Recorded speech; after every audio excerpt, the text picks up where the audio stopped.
आज मैं कक्षा 10 के विद्यार्थियों के हिंदी शिक्षण के लिए प्रस्तुत हूँ। मैं हिंदी के गद्यखंड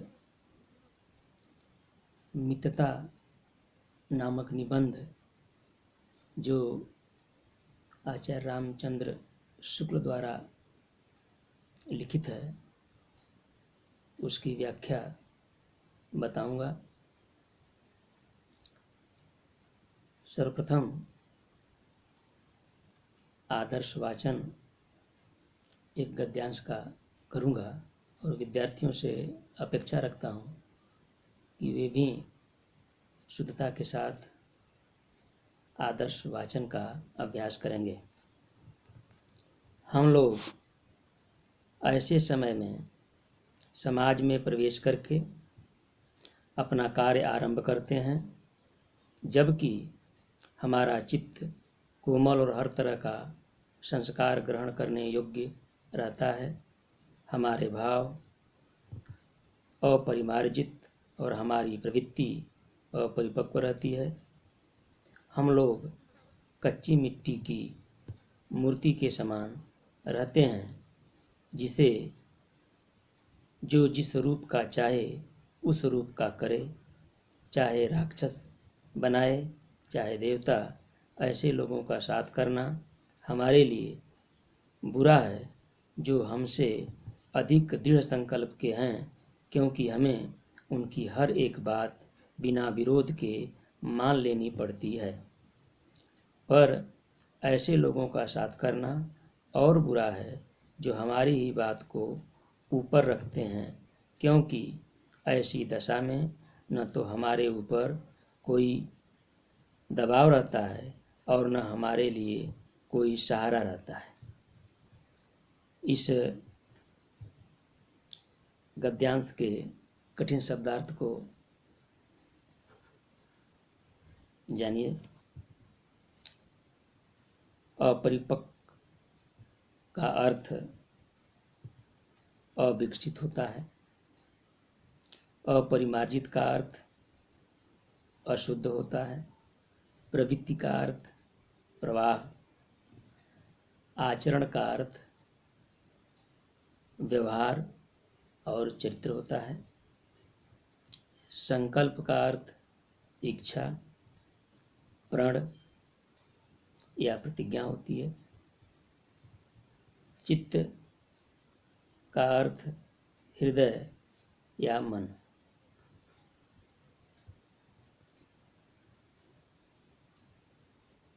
संदर्भ देखिए। प्रस्तुत गद्यांश हमारी पाठ्यपुस्तक हिंदी के मितता नामक अध्याय से अवतरित है।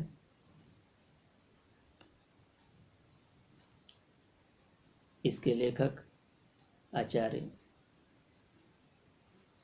रामचंद्र शुक्ल हैं। प्रसंग प्रस्तुत गद्यांश में एक अच्छे मित्र की क्या विशेषताएं होती हैं उस पर प्रकाश डाला गया है। व्याख्या देखिए।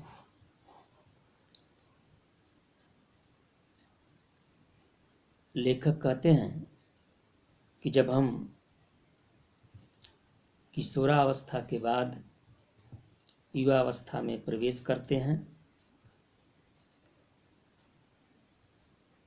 घर की सीमाओं से बाहर निकलकर समाज में अपना कार्य प्रारंभ करते हैं, तब हमें संसार व समाज के लोगों के साथ रहने का अनुभव बिल्कुल नहीं होता है। हम दुनियादारी या सांसारिक समझ से बिल्कुल अनभिज्ञ रहते हैं।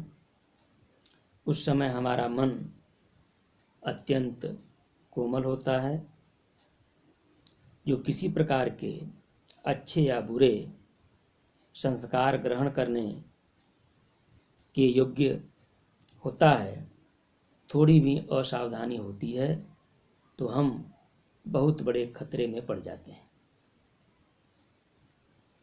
हमारी बुद्धि इतनी विकसित नहीं होती कि उसे उचित अनुचित का ज्ञान हो पाए। उस समय हमारी बुद्धि कच्ची मिट्टी की मूर्ति के समान होती है, जिसे जिस रूप में कोई चाहे बना सकता है, बिगाड़ सकता है। जिस पर अच्छी या बुरी किसी बात का प्रभाव बहुत जल्दी पड़ता है, उस समय हम जैसे स्वभाव के लोगों के संपर्क में आते हैं, उनके विचारों का हमारे मन पर वैसा ही प्रभाव पड़ता है। यदि किसी सुयोग्य व्यक्ति के संपर्क में हम आ जाते हैं, एक अच्छे मित्र के संपर्क में आ जाते हैं, तो हम में देवताओं जैसे अच्छे गुण व संस्कार आ जाते हैं। और यदि किसी दुष्चरित्र व दुष्ट व्यक्ति का साथ हमें मिल जाता है, तो उसके संपर्क में रहकर हम भी दुर्गुण और बुरे संस्कारों से भर जाते हैं। ऐसे समय में ही हमें एक अच्छे और सच्चे मित्र की आवश्यकता होती है, जो हमें सही मार्ग दिखाकर हमारे चरित्र व व्यक्तित्व को निखार दे। आगे लेखक बताते हैं कि हम यदि ऐसे लोगों की मित्रता में रहने लग जाते हैं, जिनकी इच्छा शक्ति हमसे प्रबल होती है तथा वह अधिक दृढ़ इच्छा शक्ति वाले होते हैं, तब हम उनके सामने कुछ भी बोल नहीं पाते और हमें उन्हीं के विचारों व आदर्शों पर चुपचाप चलना पड़ता है। उनकी अच्छी व बुरी सभी बातों को हमें बिना विरोध के स्वीकार करना पड़ता है। फलस्वरूप हम कमजोर पड़ते जाते हैं तथा हमारी सोचने और समझने की शक्ति एवं कार्यक्षमता घटती जाती है तथा दूसरी ओर जो लोग हमसे कमजोर इच्छा शक्ति वाले हैं, उनका साथ देना दृढ़ इच्छा शक्ति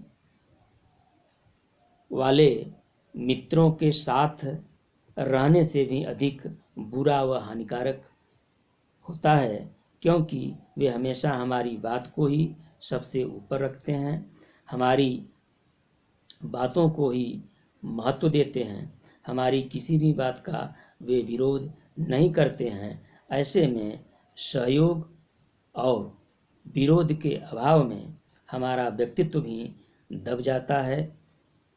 अतः वे किसी प्रकार भी हमारी सहायता या सहारा नहीं बन सकते हैं। इस व्याख्या के उपरांत मैं इसी अध्याय के दूसरे अनुच्छेद को व्याख्या के रूप में बताने के लिए लेता हूँ। सर्वप्रथम उसका मैं आदर्श वाचन करता हूँ। हंसमुख चेहरा, बातचीत का ढंग, थोड़ी चतुराई या साहस, यही दो चार बातें किसी में देखकर लोग चटपट उसे अपना बना लेते हैं। हम लोग यह नहीं सोचते कि मैत्री का उद्देश्य क्या है तथा जीवन के व्यवहार में उसका कुछ मूल्य भी है। यह बात हमें नहीं सोचती कि यह एक ऐसा साधन है जिससे आत्मशिक्षा का कार्य बहुत सुगम हो जाता है। एक प्राचीन विद्वान का वचन है, विश्वास पात्र मित्र से बड़ी रक्षा रहती है। जिसे ऐसा मित्र मिल जाए उसे समझना चाहिए कि खजाना मिल गया। कठिन शब्दार्थ को देखें। प्राचीन का अर्थ पुराना होता है। विश्वास पात्र का अर्थ जिस पर विश्वास किया जा सके, विश्वसनीय। खजाना का अर्थ होता है भंडार या निधि। सुगम का अर्थ होता है आसानी से। अब इसके संदर्भ को देखिए। प्रस्तुत गद्य अवतरण हमारी पाठ्यपुस्तक हिंदी के मितता नामक अध्याय से लिया गया है। इसके लेखक आचार्य रामचंद्र शुक्ल जी हैं। प्रसंग, प्रस्तुत गद्यांश में एक अच्छे मित्र की क्या पहचान होती है उसका वर्णन किया गया है। व्याख्या देखिए। लेखक कहते हैं कि सामान्य रूप से लोग किसी व्यक्ति का हंसमुख चेहरा देखकर, उसके आकर्षक ढंग से बातचीत करता हुआ देखकर, उसकी चतुराईपूर्ण बातें और साहस को, उत्साह को देखकर ही उसे अपना मित्र बनाने की हम सोच लेते हैं। मित्र बनाते समय हम इस बात पर विचार बिल्कुल नहीं करते कि जिसे हम मित्र बना रहे हैं उसकी संगति में, उसकी मित्रता में रहकर क्या हम अपने जीवन के वास्तविक लक्ष्यों को प्राप्त कर सकते हैं या नहीं।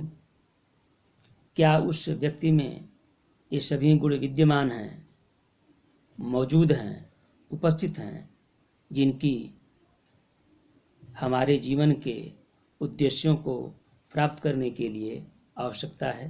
तो इन सब बिंदुओं पर भी हमें ध्यान देना चाहिए, तब जाकर के मित्रता करनी चाहिए। यदि हमें जीवन में ऐसा मित्र मिल जाता है, जो हमें एक ऐसा साधन मिल जाता है जो आत्मशिक्षा प्राप्त करने में हमारा सहायक हो सकता है तथा हमें जीवन के उच्च लक्ष्यों को प्राप्त करने में हमारी सहायता कर सकता है, इन सभी बातों पर भी हमें विशेष रूप से ध्यान देना चाहिए कि कितनी हमारी सहायता हमारा जो मित्र है कर सकता है। एक प्राचीन विद्वान का उदाहरण देकर के अपनी बात को पुष्ट कर रहे हैं लेखक। एक प्राचीन विद्वान ने यह कहा है कि एक सच्चा और विश्वसनीय मित्र यदि हमें प्राप्त हो जाए तो हमें यह समझना चाहिए कि हमें एक बहुत बड़ी निधि मिल गई है, एक हमें खजाना मिल गया है, भंडार मिल गया है। क्योंकि वह मित्र हर समय हमारी रक्षा करता है, हमारा मार्गदर्शन करता है, हमें हर बुराई से बचाता है, अच्छाई की तरफ प्रेरित करता है। इस व्यक्ति को ऐसा मित्र सौभाग्य से प्राप्त हो जाए तो उसे यह समझना चाहिए कि मानो उसे संसार का कोई बड़ा खजाना मिल गया है, अर्थात कोई बहुमूल्य निधि प्राप्त हो गई हो। धन्यवाद।